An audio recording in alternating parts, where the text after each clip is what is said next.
We're live. Good morning, everyone. This is the Climate Change Committee, and this is July 13th for our meeting.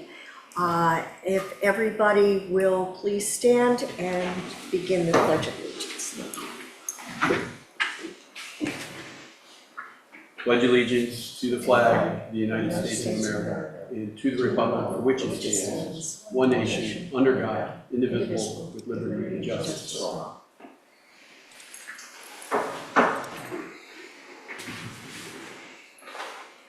Okay, if we can begin by going around the room and everybody stating your name, and then we will do so with those that are virtual who are committee members.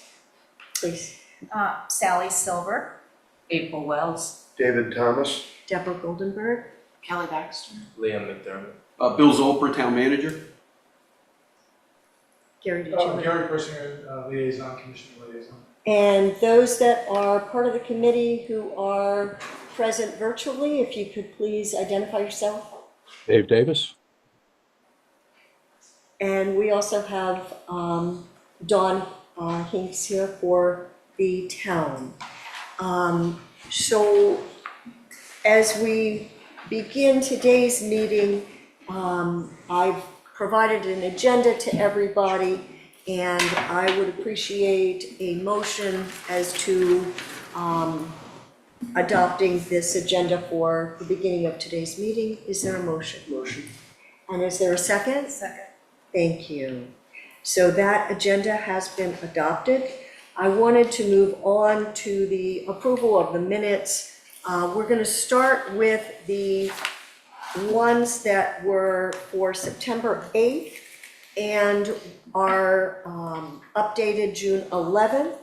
I would appreciate hearing if there is a motion on adopting those. Motion to adopt the minutes as amended. Thank you. Is there a second? I'll second. Thank you. So we have now, if we can have a vote on approving the September 8th, 2023 minutes. Anybody opposing? Those minutes are now adopted, and the agenda, any opposition to it, or may it be deemed adopted for today's purposes as well? I vote aye to adopt. So the agenda has been adopted as well. I'm going to turn to the April 13 minutes. I will remind everybody that because we needed to revise the September 8th minutes, the action items on that could not move forward last time. We have now had those amended and adopted, and we will be moving forward on those. With respect to the minutes for the April 13th meeting, I've been advised that Sally's name was put in instead of Stacy Hannah's, so I would appreciate hearing if there is a motion to amend the proposed minutes from last time's meeting for purposes of us moving forward with. I'll make a motion. And is there a second?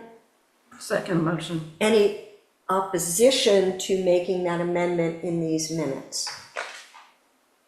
Without opposition, I then ask that those be recognized as amended and seek to see if we can adopt the minutes from the last meeting as accurate with that amendment having been done. Is there a motion to adopt those minutes? I'll make a motion. And a second to adopting those motions, or those, those minutes with the amendment that was made? Second. And any opposition to adopting the minutes from the last meeting? No opposition being recognized, those minutes are now adopted as well. And I do see that there appears to be at least one person who may be from the public, and wanted to find out if there's any public comment with respect to the agenda or the 2 minutes that have now been adopted. Seeing no comments from the public, we will move forward and take a look at the action items for today. First off, I've had one person vocalize an interest in serving as our secretary for this committee, and that is Dave Thomas. Is there anybody else with interest in serving in that position? Is there a motion with respect to Dave Thomas serving as secretary hereafter to write down the minutes and circulate those ultimately through me and through the town? Is there a motion for Dave to serve as the secretary? Motion. Thank you. Is there a second to that? I'll second. And if we can take a vote, if everybody, does anybody have any comments about that, or anybody else want to put their name in the hat for that position? Can we take a vote on approval of Dave Thomas hereafter serving as our secretary for this committee? All those in favor? Aye. Any opposition? Seeing no opposition, hearing no opposition, Dave will now serve as our secretary, so thank you very much for Thank you. taking that Thank you. responsibility on. My first order of business is there's somebody who's arrived here that's not on the roll. Oh, I should be. Mary Jipor. Thank you. Okay, And Sorry for being late. we appreciate your being here. so I have now that Stacy Hanna is not present, or Courtney Estes or Dana Tilley. Is that That is- not here either in person or virtually? That's, Everybody else is either here or yeah, virtually? I will Okay. circulate this So to you, I- so we will have it on who is here. Okay. So I wanted to turn over to Gary to comment, as everybody should have received. He prepared a flood zone properties in Dewey Beach circular. If anybody needs a copy of that, I do have some extras. Sure, thanks. Let me just say, first of all, thanks everybody for coming. This is probably the first time I can remember in a long time where we've actually filled all the seats for a committee meeting. It's somewhat unusual. Participation is really important in this sort of thing. What I try to do with this today, and I will point out where there is at least one inaccuracy and maybe another place or two where there are a couple of judgment calls. And I'm always backed up by Dawn Hinks, who's our building official, and she's the final authority on all things like that, because she's also our floodplain administrator. But what I tried to do here was firstly, if you look at page 3, I did kind of an expanded view of the flood zone area in Dewey Beach, so you can get a better and clearer picture, I think, than some other presentations I've seen on this. This actually comes from FEMA. It's an official flood insurance rate map that anybody can get publicly. I just did a little doctoring here just to blow it up a little bit. The other thing I did on page 2 was to try to summarize a few key points across the 3 types of flood zones that we have here in Dewey Beach: the AE zone, the AO zone, and the VE zone. And then let me come back just to page 1 quickly here. What I try to do is to pull a few key points I think that it's helpful for everybody to understand and to be reminded of.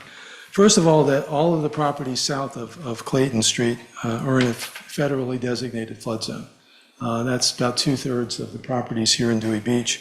There are a few properties between Houston and Clayton that are in the flood zone, and then there are a few properties north of Chesapeake that are by the lake there that are also in flood zone areas. It was interesting to me, and I hadn't really focused on this before, when I looked at the flood zone map, things kind of divide up into 3 areas. If you look at all of the property west of Route 1, those are all in what are known as AE flood zone, and they have base flood elevations are 5 or 6 feet.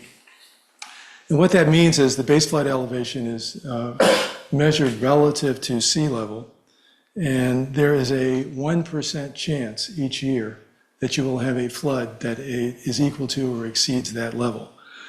If you look at that over a longer period of time, if you look at it over, say, the course of a 30-year mortgage, there's actually a 26% probability that at some time during that 30-year period, you'll have a flood zone that reaches that level. The areas east of Route 1, most of those areas are the AO flood zone, which is designated a little different. They're considered areas of potential shallow flooding, and they have a depth of 2 feet. It's the same idea. If you have a 1% chance of having a flood in any given year, that would reach a 2-foot level. The properties that are farther east, that are out by the ocean, are all the high hazard properties. Those are the VE flood zone. And those have base flood elevations of 11 feet, 12 feet, 15 feet, or 17 feet, depending on where you are along the coast. So what does this mean practically for properties here in Dewey Beach? The new construction requirements, if you're in AE zone, the first floor must be elevated to the base flood elevation plus 1 foot of what's known as freeboard, which is just an additional safety factor to get the property up, hopefully above the base flood elevation, and provide you a little more assurance that if you experience a flood, you won't have damage in the interior of your property. A practical example, I've used the new town hall because there's been a lot of work there. We know a lot about the location of the new town hall, and this is where I have an inaccuracy. I've indicated that the flood zone where the new town hall will be located is AE6. It's actually AE5. If you look at the flood zone map, the line between those two flood zone areas crosses kind of somewhere along in the middle of the block between Rodney and Reed Street. But it turns out it is AE5. So what that means is that the property itself is actually already at 3 feet above sea level. So in order to meet the FEMA requirements and the requirements of our town code, you have to elevate the first floor to 5 feet above the site level. So you'd need 4 feet to reach base flood elevation. I'm sorry, wait a minute. So it's AE5, it's already 3 feet. So you need to go 2 feet to get to base flood elevation, and then another 1 foot of freeboard. And then the height of the building can be 32 feet from there. So you're talking about a maximum height that's about 30, I'm sorry, let me get this right here. From the ground level, the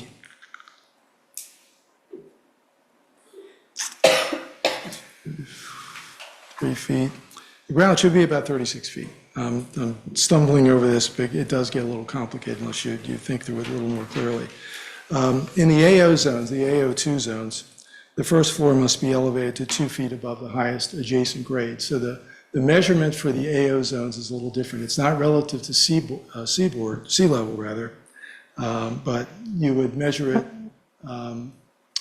from the highest adjacent grade. So if your neighbor next door is 1 foot above your location, then you would have to start there in terms of going 2 feet above that, and then add the freeboard on top of that. So most of the properties in the AO flood zone are pretty level, so you're not going to get much variation, I don't think, and Dawn can correct me if I'm wrong on that. I don't think you're going to get much variation between two different properties. So you're talking about probably on a maximum. Generally, if you're looking just from the ground level, the maximum height of the building is going to be somewhere around 35 feet. When you go 2 feet up, plus add another foot of freeboard. So you'd be somewhere around 35 feet in the AO flood zones. And that's an approximation. Again, it depends on the gradation of the adjacent properties. The other thing to remember here, this is the last point, that if you're going to renovate existing housing, either voluntarily or because you've experienced some damage, and the amount of the cost of the renovation or the cost of repairing the damage is 50% or greater of the market value of the building, excluding the property value, then you're required to meet all of the FEMA requirements in doing so. So that's an important consideration when the town looks at approving a certain renovation to a property, or if you experience a fire or something like that, the town has to make that judgment. The property owner is actually responsible for coming up with an estimate of what that market value is. A couple of other updates. If you recall the recommendations that came out of the initial version of this committee, one of the main recommendations was to increase the freeboard from 1 foot. And we're now currently kind of working through the process of increasing it to 3 feet. I use the town hall as as an example, and the town hall would be required to meet the 1-foot freeboard, but we had voted here among the commissioners to build it at using 3 feet of freeboard, anticipating that we probably would want to increase the freeboard. So right now, the commissioners, town commissioners have referred this question about increasing the freeboard to 3 feet to planning and zoning. They've had a couple of meetings on it. They have not made a recommendation yet. And the town commissioners are going to talk about this again next Friday. And I think we'll refer it back to Planning and Zoning Committee to get a firm recommendation from them. But I think the eventual result of this process is that we probably will increase it to a 3-foot freeboard. At worst case, I would think we would end up at 2, but I think 3 feet is where we're going to land. And I would recommend to you, if you want to get more information about this, there is some good material that is part of the materials for the town commissioners meeting this Friday for that discussion about increasing the freeboard. I'm not sure exactly who put that together. I don't know whether Kate had any hand in putting that, or that was Dave, Dawn? It was Dawn. Okay, it was Dawn. It's very helpful material, and Dawn, I appreciate you putting that together if you're still on the call with us. But it is very informative, and I would recommend that you take a look at that. You can understand a lot more about the importance of that issue and actually the benefits to the town, because we are part of the federal flood insurance program. We have to meet all the FEMA requirements, but there are things that we can do as a town to improve our standards, which actually lower the premiums for flood insurance. And there is some data in there that shows some benefits of increasing the freeboard to, the 1-foot freeboard, 2 feet of freeboard, and then 3 feet of freeboard. And then finally, just in terms of another update, one of the other recommendations is that we do something to improve landscape standards. And we have something else that's being considered by the town commissioners to try to improve the requirements for stormwater runoff from gutters and downspouts on private residential properties. We've had some experiences where some people have extended their downspout out to make it their neighbor's problem or maybe even the town's problem and running it out into the street. And we're trying to put together a change in our town code which would require people to contain that water within their own property, either by ending their downspouts within no closer than 4 feet from the property line, or if that's not sufficient, actually doing something else. There's some other natural things that you can do to make sure that that stormwater stays within your property. So that's, again, something I think that builds on some of the recommendations that this group has come up with. So I will stop there, and if there are any questions, I'll let you move on.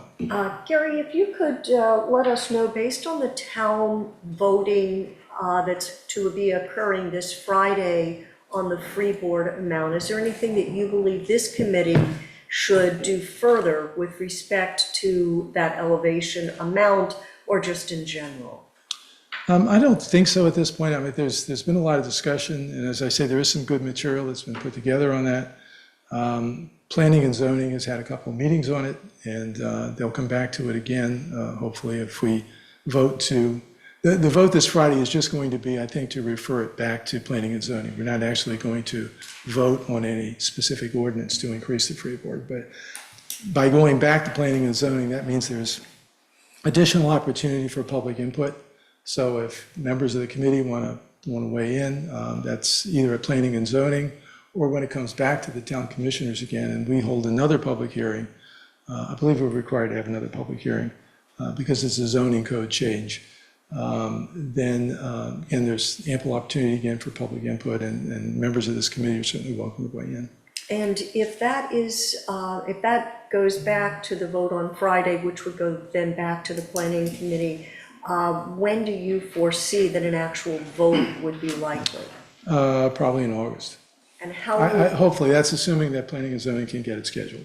How will that impact people who have submitted for a permit to make changes but haven't yet begun the building process? Yeah, I think we'll have to build in an effective date for the new ordinance that would allow people to make some adjustments, either to decide to go with the new standard or to stay with the old standard. But we would never, throw something at people like that where it becomes immediately effective on that day and they have to make changes in all their plans. Yeah, most of the times if they've got their application in, then we won't require them to make the change if their application is already in. Right. I had a question about landscape standards. Do you have other examples besides the downspouts? Are we talking just individual properties? Are we talking landscape standards around the town as well? We haven't had a lot of discussion about landscape standards. This is the first one that's come up, and it didn't come up because of climate change or any consideration of climate change. I think it came up because there's some neighbors who are unhappy that somebody is running their downspout out to their property. You can't make your stormwater runoff somebody else's problem, or you shouldn't be able to do that. But the whole area of landscape standards is certainly an open question, and if there are some recommendations that this committee wants to make with respect to that, that's certainly a good thing to pursue. And that was one of the questions I was going to ask as well with respect to that. I know the committee last season had discussed greater use of permeable pavements and things like that. Is that something that this committee should continue to explore? It could be. I mean, I think we have maybe not solved the permeable pavement issue, but I think largely within town, you can't put in a surface that is not permeable at this point. I think that's pretty well wrapped up at this point.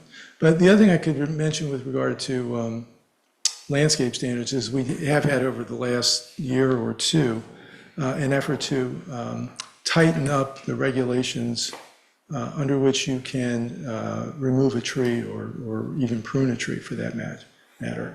And the idea is to try to preserve the tree cover as much as possible. Most of the focus was on the north end, but the revised ordinance that we came up with, I think, applies town-wide. And again, it is a landscape standard. It is intended to preserve the tree cover and natural plantings, that kind of thing. But it's still an open area for debate. It's probably a good idea to see what other towns have done with respect to landscape standards. I'm pretty sure that landscape standards was something that was part of the Lewis plan, which we kind of used as a model as we were going through the process to try to come up with some initial recommendations.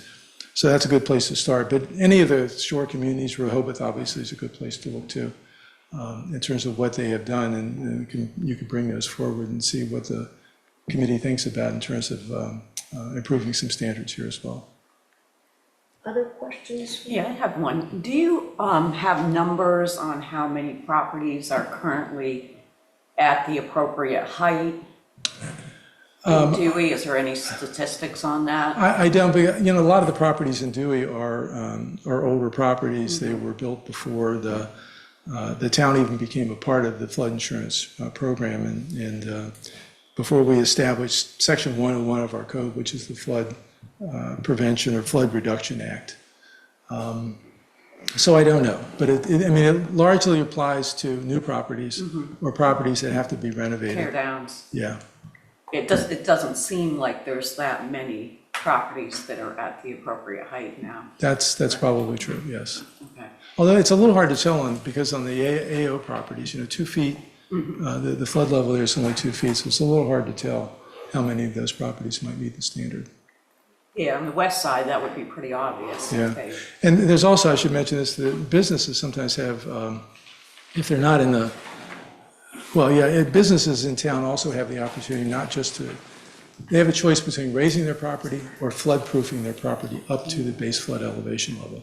And the new grotto, for example, chose not to elevate. They chose to flood-proof instead. So, they're not at they're not at the base flood elevation plus freeboard height, but they have met the FEMA standards by flood-proofing their product, their building. Another question, how do they flood proof?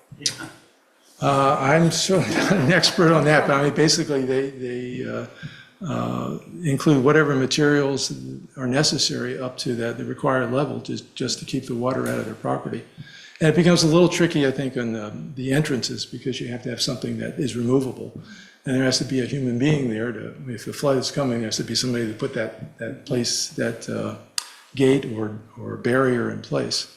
But that's their choice, and that's perfectly consistent with our town code. I have another question about the insurance part. So reducing insurance, is that for properties that increase the elevation, or by going this route, it impacts everybody's flood insurance? I believe it impacts everybody's flood insurance, just by virtue of the fact that we have that standard.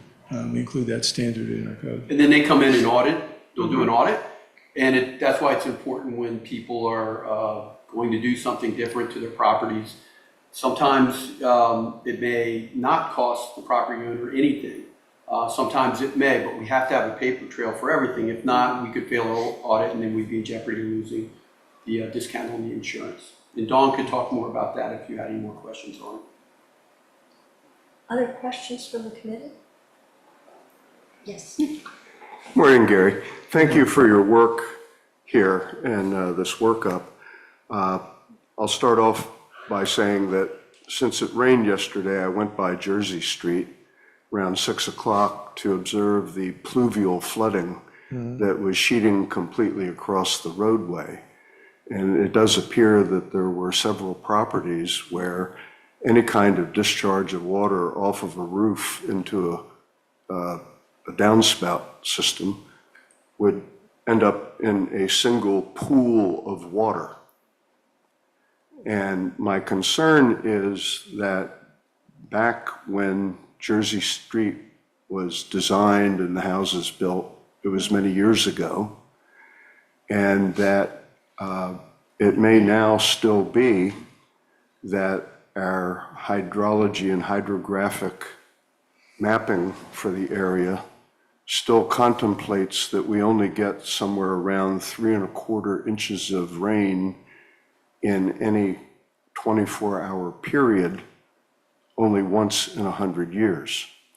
And because of climate change and atmospheric trains, rain bombs, I think that's an outdated number. And that just the way Vermont received torrential flooding, pluvial flooding from the remnants of Beryl just 2 days ago on the anniversary of a similarly destructive flood. It's kind of like the story in Ellicott City where I've been. And so if we have updated rain maps, I think we do get in as a matter of climate change as to ultimately what kind of stormwater drains and management system are needed now up there that were not needed in the past. And that in turn, I believe, leads us to the international existing building code. And one of the concerns is that my limited mastery of that leads me to believe that the orthodox view is that in a setting like on Jersey, each property would direct the flow toward the public roadway, because that's where the stormwater infrastructure would be. Well, let me, you're kind of getting into the weeds a little bit, and Jersey's not in a flood zone.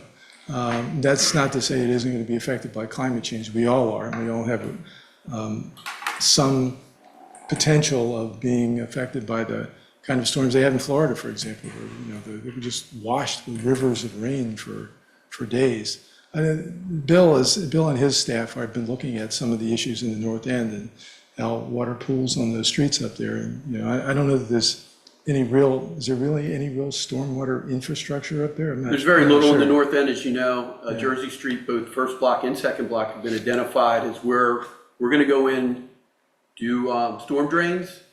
The issue is the storm drains have got to run somewhere. So then they run down to King Charles to either the gully or to another storm drain pipe, and then from there they go down to the lake. So we are looking at that. Our priority has been Reed Street and the flooding on the bay side there. But I have talked to the commissioners. We have gotten some estimates, and our first project in the north end will be Jersey Street. And it's gonna be done in the winter. We may have to disconnect water to each one of those residences when we do that. Yes, I slowly drove through and observed a number of those streets up there by Jersey. And the ones a little further south that do have a storm drain made all the difference. Right. Do the other streets have storm drains? Some of them, Cullen does. There's a couple streets that do, but Jersey Street is one that does not, both on the second block and on the first block. Yes, And with the bigger houses that are being built now in the north end, per our town code, there is less lot size, so there's less area for the water to be absorbed. So the water does run down on the street where it's supposed to. And Dawn can talk about our code about the slope away from the residents. But as Gary said, we're kind of getting into the weeds at this point. So any specific additional questions from committee members based on what Gary has shared today? yes. I agree. I have struggled when you were speaking about the example of the new town hall and it being in an AO5 versus an AO6. What has me flummoxed, and I was interested to hear your mention that it gets complicated, is how does it get to, as you mentioned in the text, 3 feet above sea level, which I take it to mean NAVD 88. And why wouldn't it be, due to being in an AE5 zone, it goes up not 3 feet, but 5 feet? Is it because that particular parcel within that zone is actually a precious 2 feet higher? 3 feet higher than sea level. That's an approximation. As Dawn pointed out to me the other day in a conversation, when the town begins to build a building, they actually have to have an elevation certificate by Because there's been great professional engineer to tell us exactly confusion. what the height is. And so if it's 3 feet, then you have to go another 2 feet to get the base flood elevation and another foot above that in order to meet the requirements of the town code currently. So, Right. That's why it would help me if we could get from Dawn, our floodplain manager, a memo as to how it got exactly to 3 feet in terms of that. well, again, it's just where what the land is, where it sits relative to sea level. That's the baseline for the measurement for the base flood elevations in that area. Right. Now, one of the other concerns on this third page, there's a dotted gray line there. And was that where they were flirting perhaps with the difference between a zone X shaded and a zone X not shaded perhaps? I do not know the answer to that. Because one of the mysteries, and it came up in the study from when Dr. Barnes was working with us, footnote 3, with a question mark, that we have no 500-year floodplain in Dewey, no shaded X. It goes immediately from AO to X. So when I saw your good work here, one morning a few days ago, created a cartoon here on an envelope, and it has to do with, at the top, it says all properties south of Clayton Street are in a federally designated flood zone. Well, indeed, Clayton Street only being 20 or 25 feet wide, you have a house on the south side that is in the AO zone. You have a house on the other side, which is in the X zone, not shaded. So the theory is that a flood could be expected within the 100-year standard, the 1% per year standard in the AO house, and directly across the street, not expected for 501 years. And if you go there and walk the street and you look down Clayton Street, how could there be that discrepancy? And so I've been told by Dawn that the difference is actually 7 inches. So if you're on the AO side of the street, in relation to the base flood elevation as to NAVD 88, and then you have the expectation for the level in 2050 due to climate change going up 17 or 18 inches, what does that do to the base flood elevation? And wouldn't that right there be more than the 7-inch difference? So the house on the one side of the street, 7 inches lower, has to go up a few feet or 2 feet, whereas the one on the other, nothing. And Yeah, that- and I'm not sure I can explain those differences, but, Dawn's got her hand up, but I didn't mean to interrupt. well, that's- and I think that's good because that's my Godolphin Right. experiment. well, again, I think we're trying to stay at a, certain level of detail here that's appropriate for us to begin to think about where we want to go from here. And would it be fair to say, Gary, at some point you just have to draw a line, you have to establish that this is the areas that you're going to be focusing on, and some places Yeah. may or may not be as significantly affected. And But I this, think that, what we've been talking about here is important also for thinking through what you want the public to know, generally to know more about. How much do you want, the climate change story is not really a happy story. It's, the water is rising, it's Yeah. going to get worse. yeah, we don't live in It's an not a ideal happy world story. or So we how do wouldn't we- be here. How do we tell that, to the public? What facts do you want the public to know? And how do you want to tell it to them? And that's part of what I think we want to talk about as well. I have a last observation I'd like to make in just the space of a couple of minutes here before we get to Don. And that was that the map and this material you put together is very good. I feel like it's Christmas in July, perhaps, in that on July the 10th, there were announced with respect to the Federal Flood Risk Management Standard, final rules adopted for CFR 9, Part 44, that there is now going to be mandated changing of the flood maps to, for the first time on the part of FEMA, include climate change. And so not only is the height, but the width of these zones standing to be altered. The really good news through all of that I'm still rubbing my eyes and wondering if it's true, is the starting point a couple of years ago, I called up to Sea Isle City and I talked to Neil, the floodplain administrator up there, and he said, if it's a new town hall and police station, yes, it's a critical facility, but when they built theirs up there, because it was also a municipal property, they were exempted. The starting point now, as I understand it, is if you're in a 500-year, if you're a critical facility, you need to go up not to the 100-year base flood standard, but the 500-year, the .02 standard. And gee, how much is that? That was one of my questions when the architects were here for the building a few years ago, and the answer by the one architect was ballpark a yard.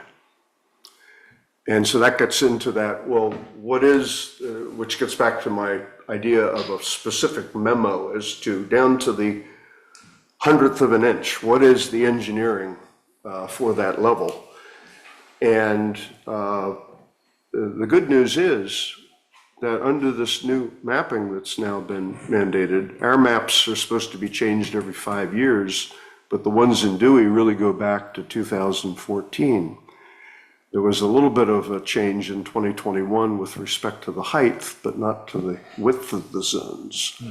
How much further north into Dewey is the 100-year floodplain going to extend?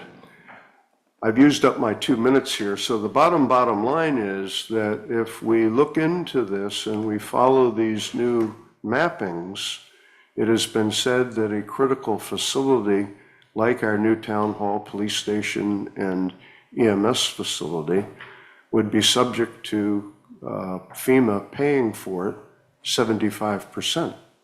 So if we had an $8 million building, Uncle Sam would pay $6 million of it if we comply under the new map. So did you have a specific Yeah. question for Gary? Or?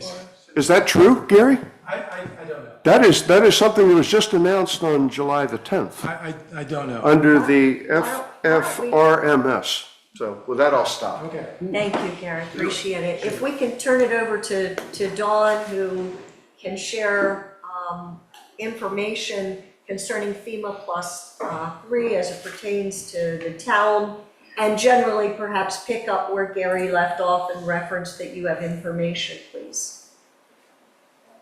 Good morning, everyone. I'm assuming you can hear me okay. Good. Good, okay. At this particular time, the town hall is under evaluation and review for the floodplain management pipes and so forth. And we are doing a fine job, as well as our architects, in getting the municipal building appropriate. So as a result, that's an ongoing situation, and it's going well. Second of all, this particular committee, you folks, I know you are interested in looking at what you can do in order to assist the town residents with their understanding of flooding their property and so forth. So at this particular time, my suggestion is to realize that I, as the floodplain administrator designee, am more than willing to have personal consultations with all property owners about their property, because one property may not be the same as another property. And as especially as Mr. Thomas stated, one on one side of the street with one on the other. So I'm offering for any property owner to come to the town, come to me. We will discuss their property and how they can be most effective with the flooding situation. Because you folks as a committee cannot cover every little scenario for all properties in a flood zone, in a special flood hazard area. So you're doing a fine job to be able to think of ideas and so forth. However, private consultations are the most effective when it comes to property owners and their property. Thank you, and I think Gary brought up a couple of points that he deferred to your expertise, if you might be able to touch upon those. Well, at this particular moment, I'm not sure, since it is next week's meeting that's will be discussed by the town commissioners. I'm not sure what those items are, so I'm at a loss at this particular moment, but I'm more than willing to look at those, and if someone wants to come in to consult with me, I'll be happy to do so. So I'm sorry. I appreciate it. Gary, was there anything in particular you thought we would benefit from her addressing? No, I was kind of hedging my bets and giving Dawn an opportunity to correct me if she heard something that I said that was wrong. And sounds like I'm pretty much on firm ground there. Thank you. But what we need to realize when it comes to the town hall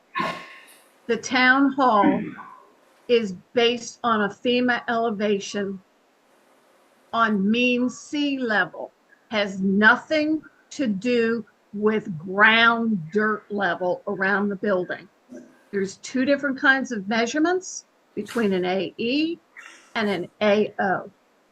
And so the town hall and the architects are working to get this particular municipal building that will have, no doubt, close to a 50-year service life that will be appropriate as an emergency command center for our town. Thank you. Did anybody have any questions for Dawn? Any member of the public have anything that you wanted to raise for Dawn? Thank you very much, appreciate it. We'll look forward to hearing from you at the next meeting, especially with the votes that we expect to be coming in the near future.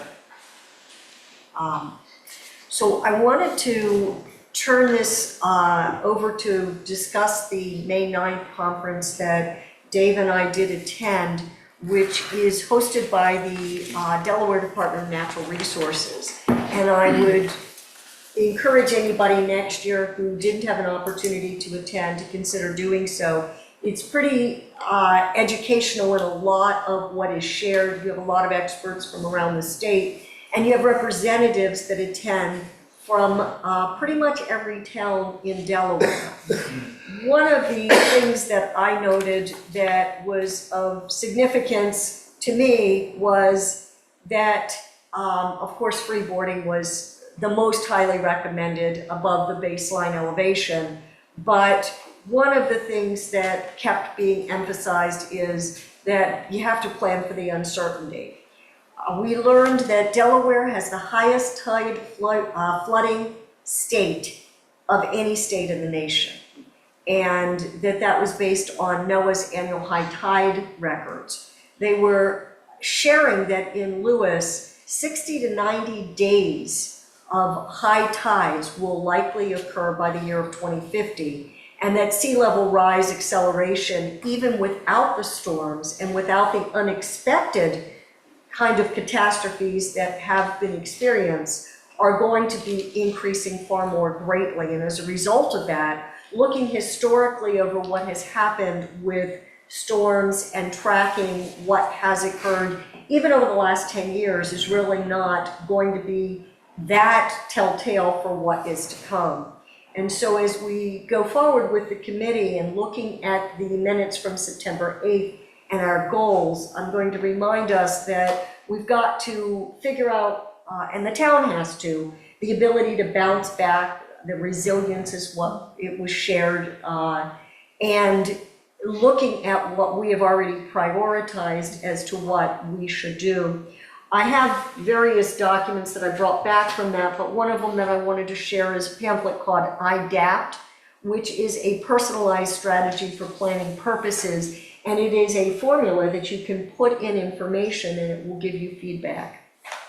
DEMA continues to do various workshops, most of which are free, and you can go online. As far as the educational component, which this committee agreed last season was to be a priority in keeping the public informed, and Gary and Dawn have done a great job today of doing so. But I would encourage everybody to take a look at those websites and attend whatever meetings and workshops might be helpful to each individual. And I'm going to turn this over now, unless anybody's got a question on that. Yeah, I have a question. So on the website, it lists some workshops that like anybody can go attend, or are there specific ones that you've seen? So different websites have different meetings and conferences that they hold. I have what I brought back from that meeting, a listing of websites that you're welcome to copy. I'm also happy to make a copy and have it posted with our minutes, but it was called Flood Ready Resources, and there are various websites listed on those, which I think is quite informative because it shows you what's out there. Because this is such a huge issue all over the country, and in fact all over the world, there are so many resources, and every town in every state seems to have their own committee doing their own thing. But FEMA and the Delaware committees, and especially the one that organized this meeting and did so last year as well, have really put together on their websites a lot of information and tell you about workshops. I can tell you that I know that Lewis regularly holds these, Bethany holds various workshops. Which ones you want to attend are up to you, but I'm happy to share this Flood Ready Community Resource page, and I will have it posted with our minutes before the next meeting. One of the documents that was that was a link from the invitation to the workshop, was this document. And I don't know if this is appropriate time to bring it up, but in reading it, I realized, and it's called the Resilient and Sustainable Communities League and Developing a Community Plan. It talks a lot more about other issues besides flooding, you know, recycling, energy, you know, clean air. And I just didn't know if that was in the purview of this committee as well, that those are issues that are supposed to be on the list as well. Or, I don't know, I should So- maybe think of it. What I can share with you is that at least I was on it the last session. I didn't participate prior to that, but the overbroad nature of what could be explored can be very overwhelming. And so one of the big accomplishments, I believe accomplishments, that Dave Davis was able to focus the committee on last year is adopting very specific goals so that we can take those goals and move forward, because otherwise it's just the breadth that's out there of range of topics is too great for any committee, I believe, to really be able to make progress. Yeah.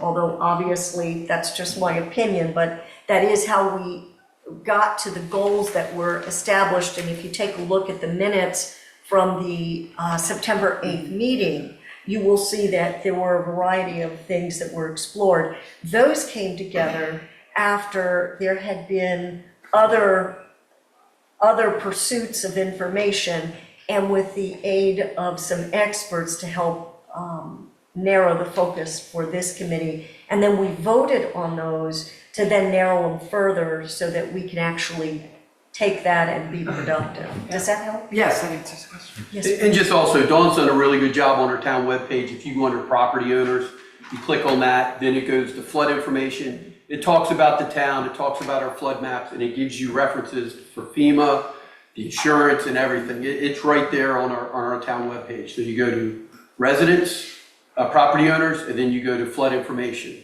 and look at that. Also, it tells you how to prepare if we think we're gonna have a storm coming up.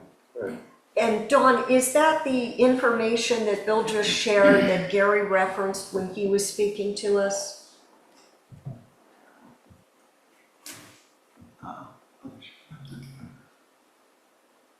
I'm not 100% sure since I've not looked at the agenda for next week.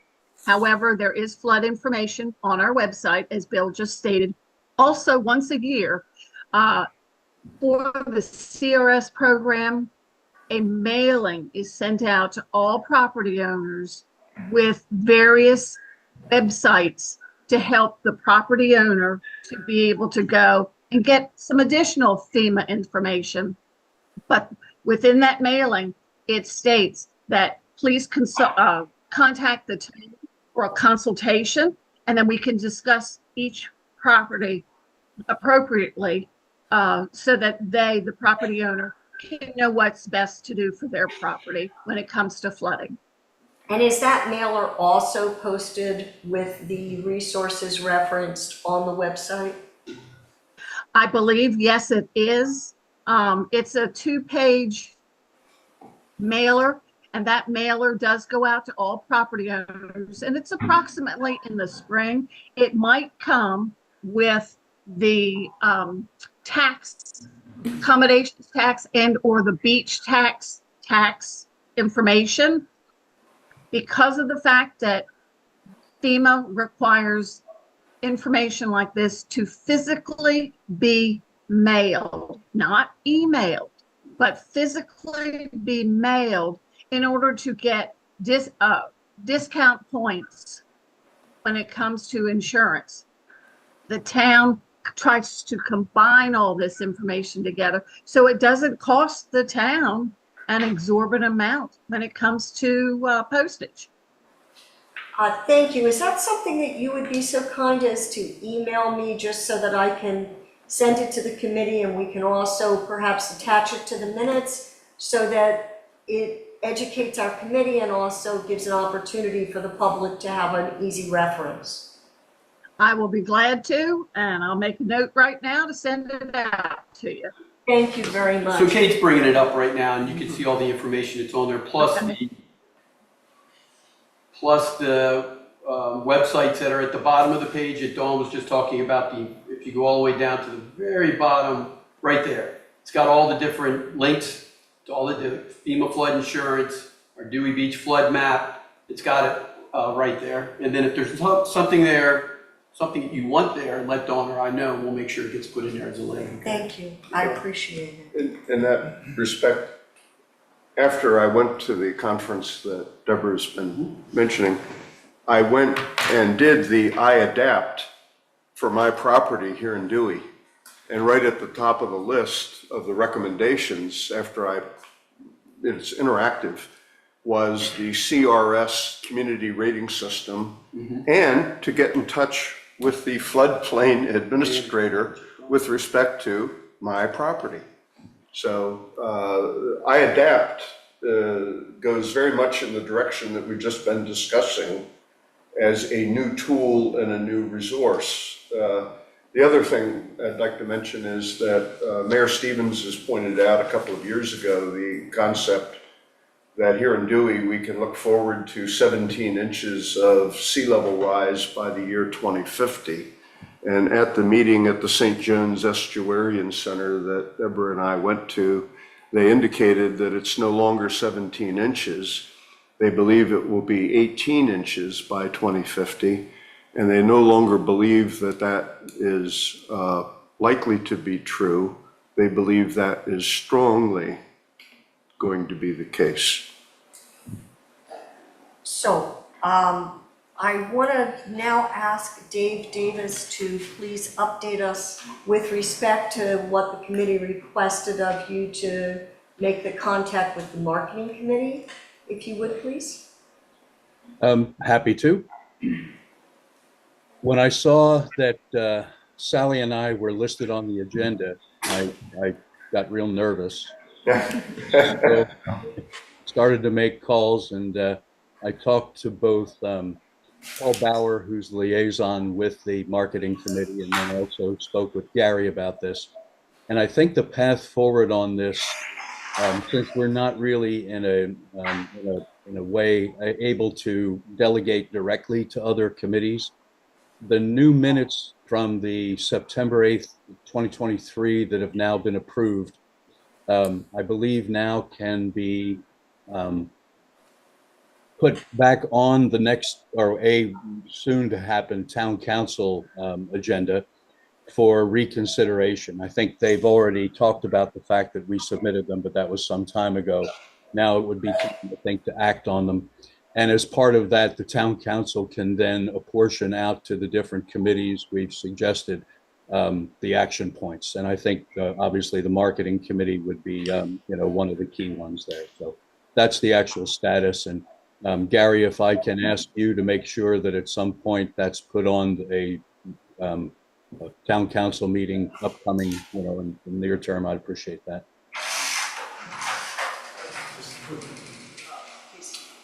The agenda for that meeting next Friday just went out yesterday, so I'm not sure that we could add it to as a formal part of our agenda, but I can certainly mention it in commissioner comments, or somewhere along the line there. I can certainly mention that we want to commit this back to the marketing committee, and hopefully that would be a cooperative effort, certainly between the two committees, and you hopefully more with content, and maybe marketing more with how you would present the content rather. What's the most effective way of doing that? So. Thank you. Dave, did you believe that follow-up would be appropriate and that you would want to address that at the next meeting, or should we reconsider that at another point? Depending on the timing of our next meeting, of course, and I have hope that if not the next town council meeting, the one after that, the council will take all of the recommendations under consideration and parcel them out. I think there was more than just a couple that went to the marketing committee. I think there was also one for infrastructure or planning and zoning. I'm not quite sure. I forget the details, but in any event, I think that's the path we need to take. And of course, we'll all follow that because all the recommendations that came out of our last year's, meetings were actionable items that we hope will be taken up and followed through. Obviously, the free board is already well in motion, but there are several others. So we're hopeful that that'll start to have its own life and move forward. So may I ask that you continue to kind of follow up and let us know as it becomes appropriate for us to revisit it with this committee? I'm happy to do that. There's one other thing that I'd like to follow up on if it's okay.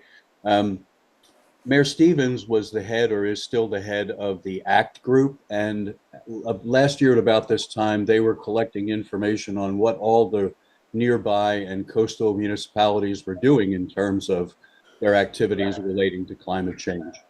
I want to also check in with Mayor Stevens and see if that's come to any kind of conclusion yet, and if there's information available that we can make use of or have access to. I appreciate that. If you could, for everybody's education, tell us what ACT Group is for those that may not know. Association of Coastal Towns, and it comprises all of the Delaware towns that are coastal. Thank you. So I'm going to put you down that you will give us some follow-up once you have an opportunity to speak with Mayor Stevens. Is that okay? Happy to do so. Thank you. And so at this point, what I would like to do is to go back to the September 8th minutes and look at what we have for the discussion of business and the specific focal points that we previously had agreed and had voted upon would be the focus of this committee hereafter. So looking at A, there had been a vote to consider this, but it had not been fully accepted. And so that is one action item that we should be reconsidering. B was not considered, and in fact, that was specifically voted against by the committee. C, the free board, that was something that stated we needed some clarification, but that appears to be heading now through the town in the way that would be progress and not require of us to further investigate. D was voted against. E was tabled, so it is something that we may want to consider. And F was also tabled. We very specifically said that we wanted to do something with respect to G and H, which are creating a resiliency fund, and the storm reconstruction ordinance. Those were clear work items, as are I and J, which kind of go together and have been for this meeting, seem to be a focal point, which deals with the educational component. And so at this point, what I want to do is, with the specific action items that have been voted upon and agreed would be where we begin, looking at primarily G, H, I, and J. I would appreciate hearing from the committee members as to specifically how we can start making focus for those points to make progress. Can I hear from you all in that regard?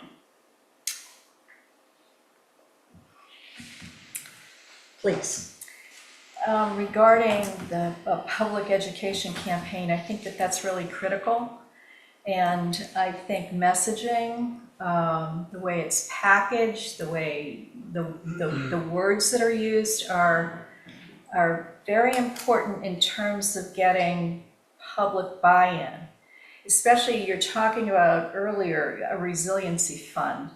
That's going to be a tricky road to cross. But I think in looking at some of the other campaigns having to do with climate change in general, in the past, there are ways to kind of get a good public buy-in to what's going on. It's all a matter of presentation and posing a convincing argument that what you're doing is for the benefit of the town and its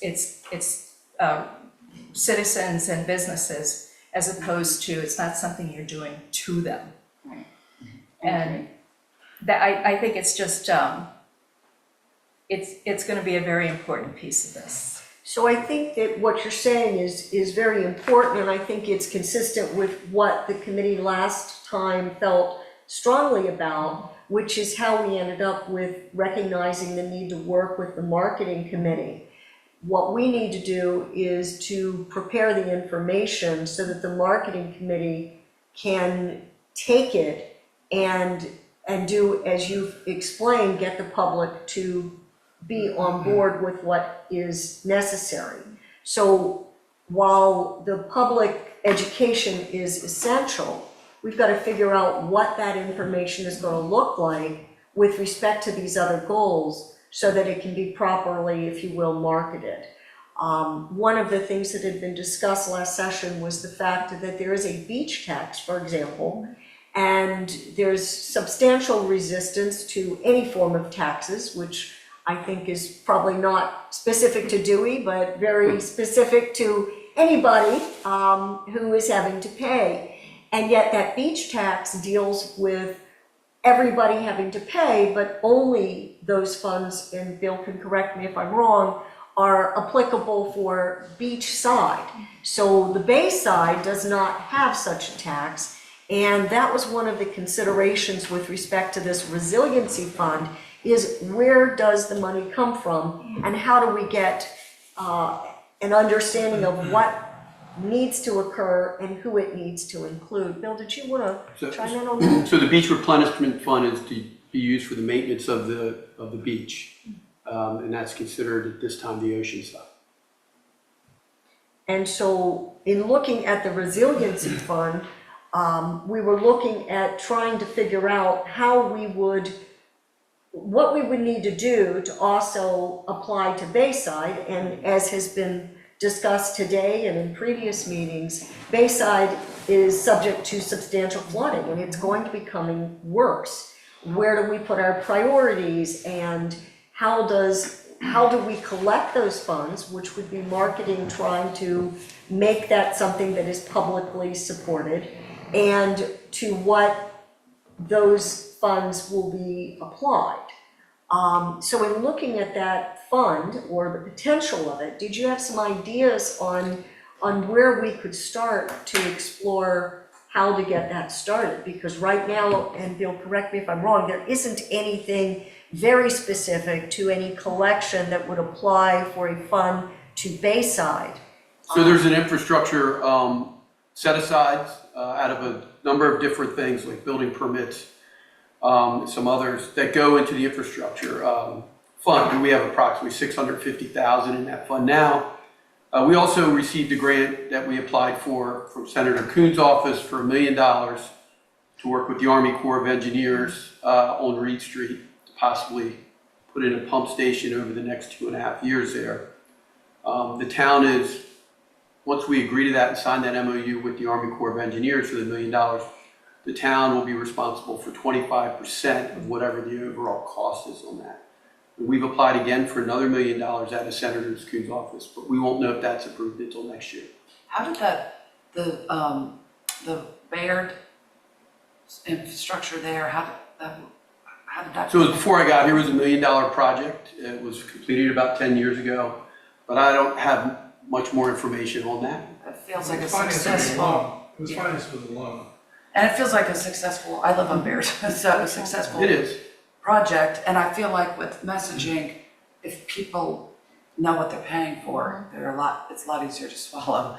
And so the more specific we can be and refer to successful projects.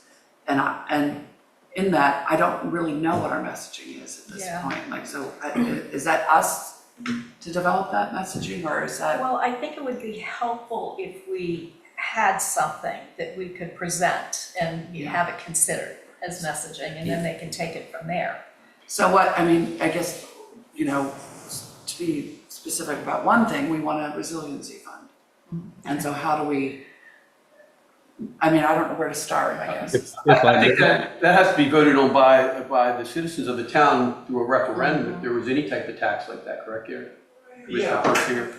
Yeah, if it was a new tax, but as Bill said, we had a discussion about this at the last commissioners meeting to some extent, because there was a proposal to put a cap on the infrastructure fund and perhaps devote some of the funds that would normally be dedicated to that fund this year to some other purposes. And I raised my hand and I objected because this resiliency fund idea is kind of lurking in the background. And so if there are extra resources, maybe that's kind of seed money for a resiliency fund. So it gets the other thing that got a little confusing too is we have something within our financial structure called the rainy day fund. And so we don't have firm definitions of what you would use a rainy day fund. I think the mayor had his ideas and I had my ideas, and we haven't really come together on that. So there's a lot of discussion going on about this. But I think for this committee, if you think about a resiliency fund, what would you want that fund to do? Should it be kind of a reactive fund so that there's money there to help the town and its citizens recover from a flood? Or should it be something more proactive, where you have money there, and this would be more in the infrastructure, akin to the infrastructure fund, where you have a pot of money where you plan activities and projects that would help to prevent damage from a flood situation. So, you can talk through as a committee, you can talk through which of those, approaches to a resiliency fund really make the most sense, you think, for Dewey Beach. Gary, I know that there's I think a private company that is now reassessing property values and has issued correspondence to property owners in that regard.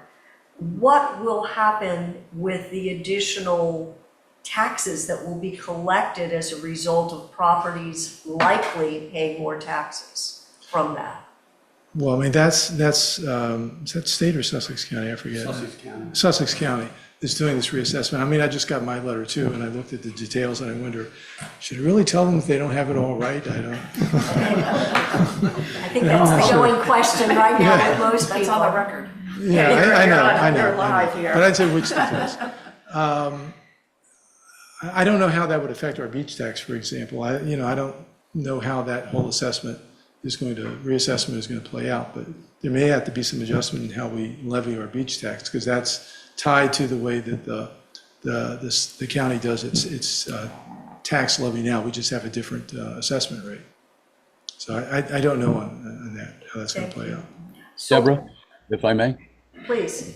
by way of background, going back as much as, I want to say 7 or 8 years ago, I was part of the Dewey Finance Committee, Budget and Finance, and we spent a lot of time thinking about, these kind of issues and the need for a resiliency fund, as it's called now. But we came up with several different mechanisms for implementing, and that too was recommended to council for further consideration. And over time, it just kind of dwindled, I guess. But there were things that we discussed, such as, an infrastructure tax, which would go largely to starting to bank money towards the greater problem that we expect to have in the coming decades about generalized flooding and how to deal with that. As most of the folks would know, the Bay, the projects that have been done so far are great, and they seem to be working pretty well, but it does nothing more than really push the flooding a couple of streets further down, one way or the other, right? Until there's a comprehensive way of dealing with it all through the shoreline on the Bay side, and that's really where this is focused. And that's why we need to partner with other towns for the kind of money that's going to be needed. So I've always been a proponent of starting to sock away as much money as possible, knowing the magnitude of the problem that we're going to be faced with solving. The sooner we come up with something and get it in place, the sooner we can begin to save towards that. But we're not talking about saving a couple of $1 million. We're talking about probably tens of millions of dollars to do this solution correctly. And so You know, something as a group with other towns who are facing the same problem really needs. That's the greater cause here, I think. So, Dave, do you think it would be a benefit to the committee and the town for a number of members and yourself, if you're willing to take it on, since you have this knowledge, to take a look, since that is one of our action items, and figure out, as Gary was raising, what we want to do, whether it should be reactive for focusing on recovery, more proactive to look at the tens of millions that you have suggested that our future will require, and basically to establish some considerations so that the committee can better focus and move forward. Yeah, what I'd be happy to do, I think, as an interim step is put together, you know, a little bit more of a formal dive back into what's already been discussed over the years. And at least for background purposes, so we all have the same information on what was decided back then and, you know, the cumulative thinking and discussions that have been had to date. I think if we at least get to that point, we'll be starting off from, okay, that was everything that's happened. Let's go back and not have to reinvent the wheel here. Just pick up on some of the discussions that may have already been happening back then that would be helpful to, you know, revisit at this point. So what I'd appreciate is that if you're willing to do that, which is great, because so that we don't have to recreate the wheel, and perhaps have at least one or two other members that are willing to work with you to take from what your background can share and then move it forward so we can make progress with this. Would that work? Sure, happy to. I saw Sally raise her hand. Happy to have Sally work with me. Anyone else? Anybody else? Lord Mary. Okay, so we have 3 people now willing to participate. Is there anybody else that wanted to be on that subcommittee? I'm not real clear about just looking at what things have been done in the past and what And then- some of the options are. And figuring out how we as a committee can consider actual recommendations for implementation and go forward Okay. with that. Okay. Yeah, I would. Okay, so that's an item that we will revisit at our next meeting, and you all can work together to see what you can do to come up with at least some base outline, and that would be great. Now, we also had as an action item the storm reconstruction ordinance, and there was consideration about what we needed to do regarding the overall addressing of that. I know that Gary had chimed in on that before. We're looking at what the code currently provides. I guess I want to understand before we focus back on that, whether there's current work ongoing, Gary, with respect to the code that we would then be duplicating, or if it is something that we should take another look at as the committee. I'm honestly not sure on that right now. I saw that earlier this morning and didn't have a chance to go back and take a look and think through the history yet. So I don't really know. It's always a good idea to see what other municipalities are doing. And again, this is the plan that we used or came up with finally was modeled on many of the objectives that Lewis used. And so it can be instructive to look back and see what was underlying the recommendation for this kind of storm reconstruction ordinance that Lewis has. There may be other municipalities as well, but I'm just not sure. I have not done enough thinking or investigation into this. I will just say generally, though, as you begin to work on some of these things, if you want to have somebody else to talk to, please feel free to get in touch with me. I'll be happy to talk to you about it and tell you where we are in any particular matter that may be of some importance or relationship to this committee's work.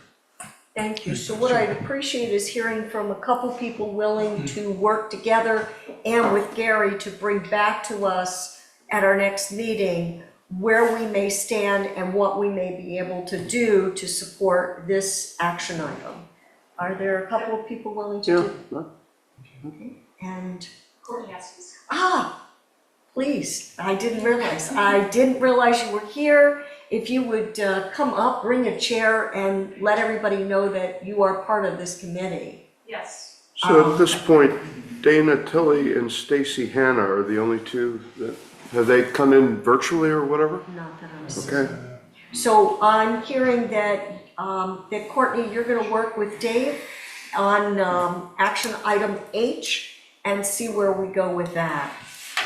With respect to I and J, it seems to me that those may be things that are essential, but until we address these others, I'm not sure that focusing on those at this time is going to be that productive, but I look forward to hearing from all of the members as to whether you agree or disagree.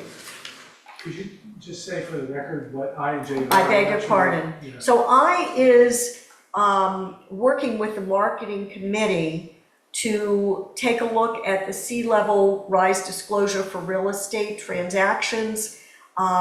There was a specific reference to FEMA and what it provides and the maximum amount that's available. And J is just the overall public education campaign that has been permeating through pretty much every topic we've developed today and discussed. So I'd like to hear from, yes, please. I think J is really important. Me too. And So, I know clearly, we've talked about it, and it is essential. The question What is, is the message? do we need to do anything today on that, especially when we have members that are going to be touching base with the marketing committee and figuring out what we need to do and bringing that back. And so it's a question of whether it's premature today to take action on that. That is and has been something I think everybody's agreed is essential, is keeping the public informed and getting them to participate. But whether we should do something today on that versus once we gather more information Right. is kind of what I'm questioning. my initial I thought- have a concern in that area, and that is that to the extent that the committee here is involved with some kind of educative or planning or prioritization activity, to what extent can we and should we be getting credit under the community rating system for that activity? And I'm thinking here primarily, I was sad to learn very recently that Jim Tyler has passed away. He did a lot of long and hard work to benefit Dewey in relation to stormwater engineering and management. And I think that the town really should have been able to get more credit under the CRS program in terms of our flood discount, if that had been tracked or monitored or whatever we need to do. Well, I So think, maybe Dawn can help us with that as to how we can get credit for these things that we're now endeavoring to do. One of them, I think that CRS actually looks to and emphasizes is an educative role. I think especially when we're looking at a resiliency fund and all of these other aspects, keeping the public informed has been a priority that everybody has supported.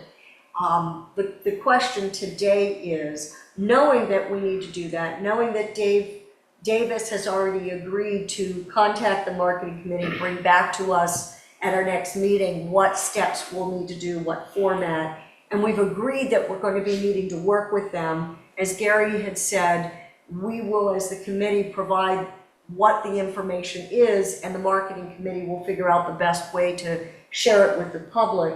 So the question right now isn't whether or not to keep the public educated, but whether, knowing that that is a huge goal for our committee and the town, today is the day that we address that, or do we figure out once we get more information? I feel like there is a message already, Yeah. which I is do just too. that we exist. We exist. Yeah. Yeah, and we don't have to give information that we don't know, but Like initially, just- I was thinking, oh, let's have an event and have people come, Right, but I realized right. we don't have answers, so. Right, I mean, but this you is don't kind of want what to happened. We're gonna ask, they're gonna put ask too us much out there, questions, but just that letting we people exist know. and, Yeah. keep an eye out for what's next, and these are the things we're exploring, or whatever, I or if think you have an that's the idea, point. yeah. To get people to To just start, just raise the If you have awareness concerns, that bring them to this the is what, community. this is what we're So looking there is a at. message So already. what I'm hearing is that you two ladies seem to be very, very focused on that and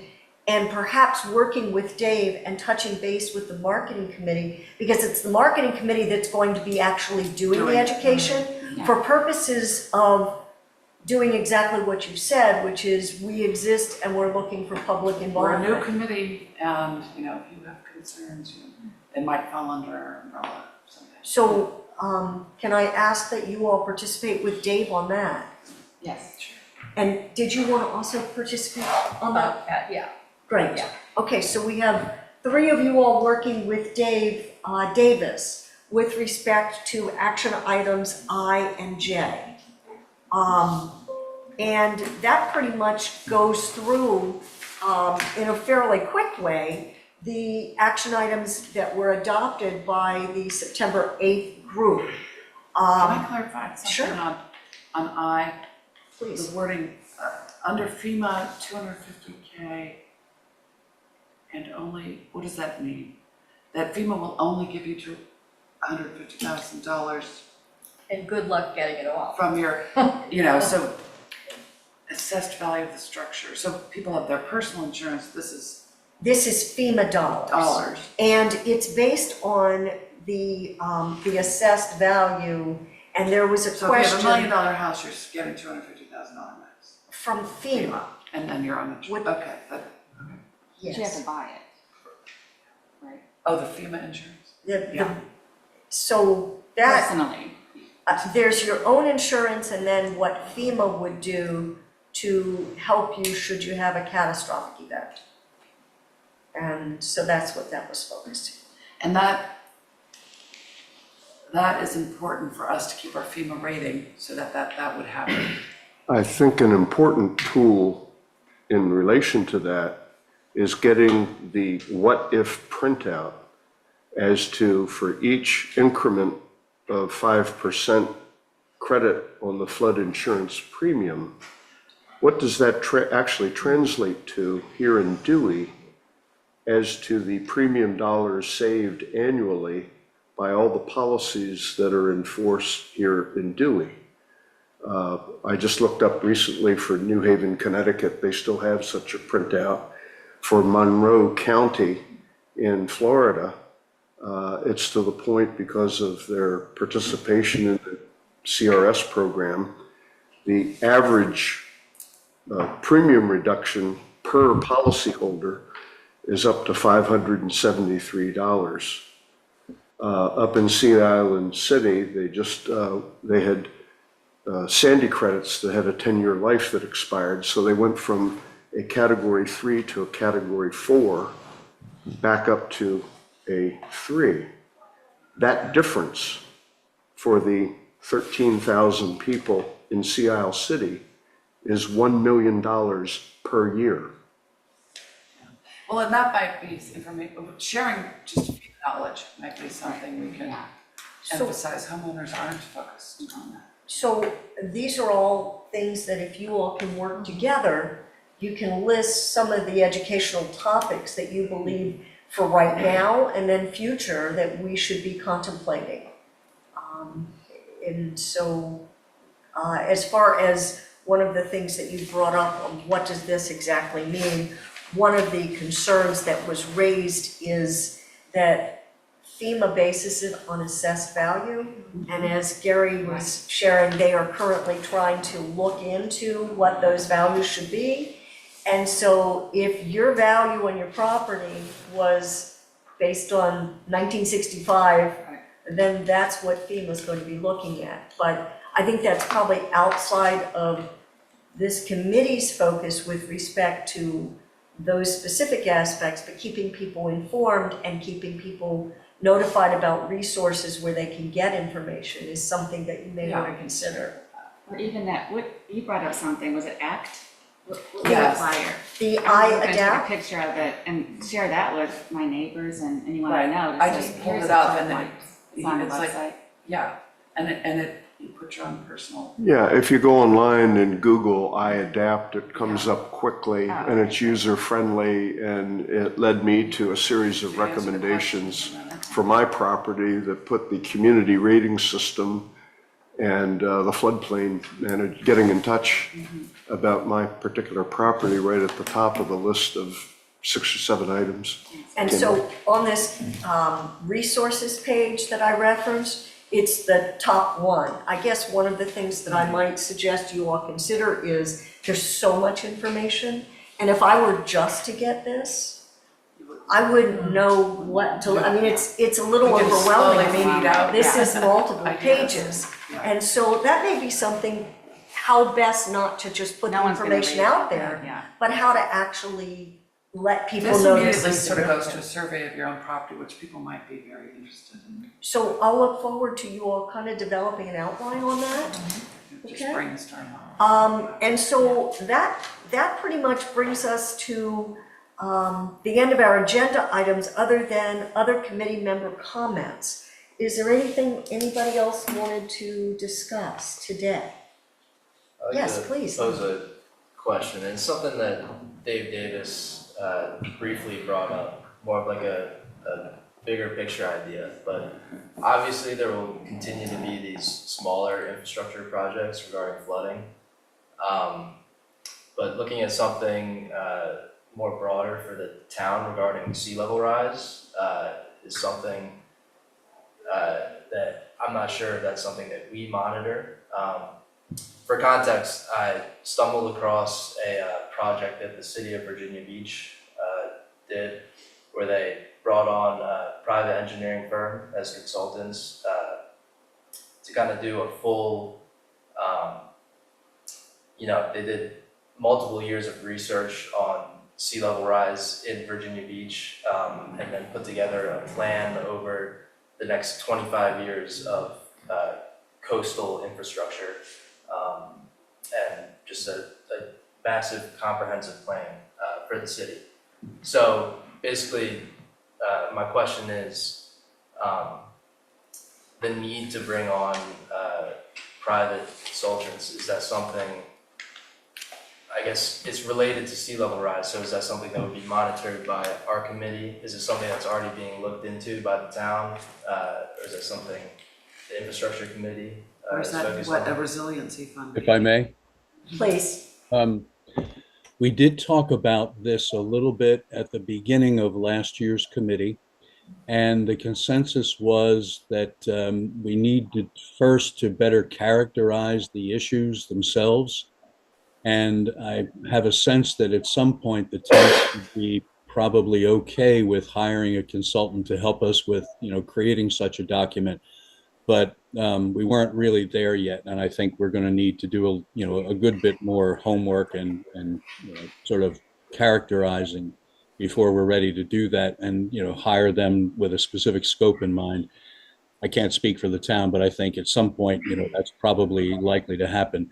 But also, we need to figure out where we stand with respect to the other municipalities who are facing the problem, and that's going back to the ACT check-in with Mayor Stevens and finding out what information they've gathered or has been gathered relating to that, because this isn't a problem that DO is going to solve in itself. We're going to need to, partner with other surrounding towns to get the kind of grants and so forth that we're going to need. So I think that'll come about as part of an overall progress that we make in the next couple of years, but we're just not quite there yet.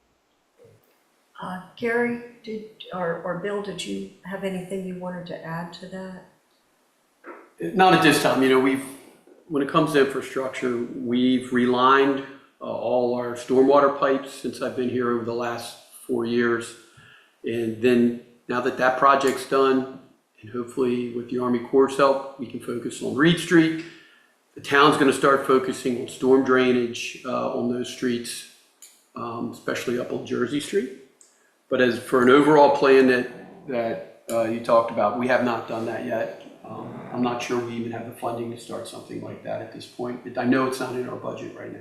I know at one point, and it's been many years, there had been a private consultant that had been involved with the town. And there was some analysis on sea level rise at that point. Do you remember the date on that? I don't know about sea level rise, but on our stormwater system, that was done in 2017.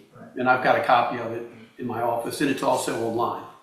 Where does the Army Corps of Engineers fall in this? Like, are they a resource or, I mean, do they? I mean, they could be used as consultants for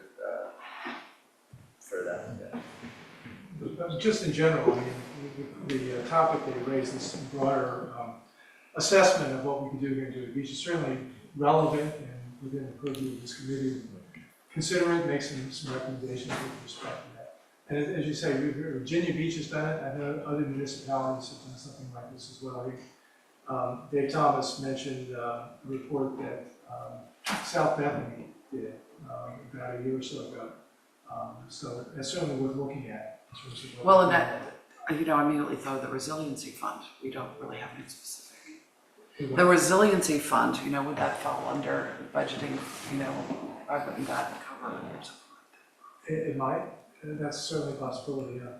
But as Bill said, we don't have any current funding for doing that kind of study, but it's something that could be recommended by this committee, and we can look for funding. You know, the town's gotten really good at finding grant money, I have to say. Yes, I applaud that. My thinking, my notes here, there's kind of a number of things that are coming together. Activity 510, comprehensive flood mitigation plan, vulnerability assessments. Is there BRIC money for that? Can the Biden Center help with that in terms of getting the seed money for that?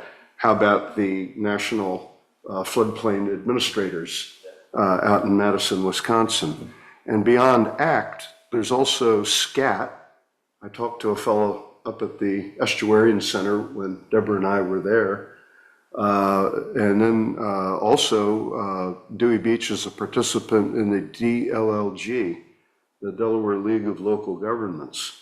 And there's also in a document from the Center for Inland Bays that I brought to that meeting, a 2021 recommendation that there be climate change vulnerability assessment planning. Well, in the advertisement for the May 9th thing, they were advertising a matching grant in a couple of different So the subject matters. people that attended that, their wealth of knowledge was unbelievable. And there were people that were experts on getting funding and how to do that. Yeah. There were people that were experts on who's out there doing these various assessments. I have a list of the people that were participating with that. And if they didn't have the answers, they knew who would. Yeah. This is Rascal now? No, I'm talking the people that are at the May 9th meeting. Oh, at the Estuarian Center, So- yeah. So what I'm hearing is that Liam has raised a very strong interest and very important point that may require this committee to do further investigation. I'm wondering if somebody can work with Liam and bring back at least again an outline about that as a consideration. And when you're talking the resiliency fund, again, that's going to be, we need to know what it is that we're going to need to potentially recommend to be able to know what kind of fund we may want in order to bring it to the educational component to the public as to the level of importance. I mean, maybe that's the research that needs to be done, which is who would be that consultant and how much something like that costs, like where do we begin? Those are all things I can look into. I only touched like the tip of the iceberg on that project, but there's other things I can look at, like where Virginia Beach went to get grant money. Yeah. Where we can look to get grant money, things like that. So is there somebody that can work with Liam on that? Well, for $30, we can get the people in Madison, Wisconsin to give you a student membership, and that would cost us hundreds of dollars as non-students to. So Liam, are you willing to take this on? Absolutely. Great, and is somebody willing to work with him? If you do need help. I think it's always good to have somebody else with. Yeah. So are you willing to help out? Sure. Excellent. Yeah, Okay, any other comments from, I'd like to be on board on that last thing there. I'd like to help you. perfect. Any other comments from our committee? No, okay. I would like to understand, do you all prefer to have meetings every 2 months or every 3 months? Every 2 months. I go for 2. Is there any opposition to doing so every 2 months? Can I have a motion on that? Make a motion. Any seconds? And a vote. All those in favor of 2 months? Any opposition? No opposition. Okay, so our goal then will be to meet in September. And at this point, that concludes our agenda items. Can I have a motion to adjourn? Motion. Any seconds? Second. And a vote in favor of us now adjourning. Any opposition? No. This meeting is now concluded. Thank you all very much. I greatly